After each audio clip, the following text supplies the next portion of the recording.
Sforamento PM10, bollino nero per Padova, dove la situazione è davvero preoccupante, ha raggiunto il livello di criticità 2. La centralina ARPA Vallarcella ha registrato i 181 microgrammi su metro cubo, un'esagerazione se si pensa che il limite massimo è 50. Tanto che il commissario uscente Michele Penta ha disposto misure integrative all'ordinanza già vigente, attive da domani, 1 febbraio. In particolare si dispone l'estensione del divieto di circolazione anche ai diesel Euro 3 e divieto di accensione caminetti, stufe a legna, pellet e cippato se in presenza di impianti a metano, gas o gasolio.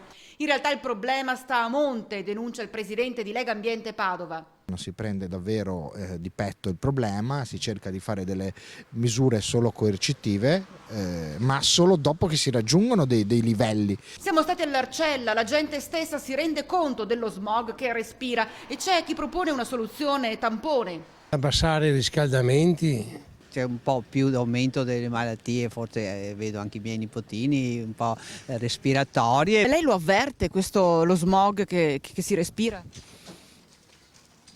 Delle volte sì. Sono sempre raffreddata, quindi è probabile che dipenda da quello.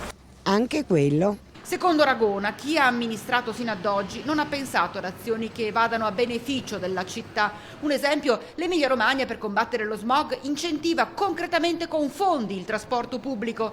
L'amministrazione Bitonci invece a Padova. Invece noi veniamo da un periodo in cui si taglia il trasporto pubblico, questa cosa non può più andare avanti, è un problema di salute, è un problema di sicurezza.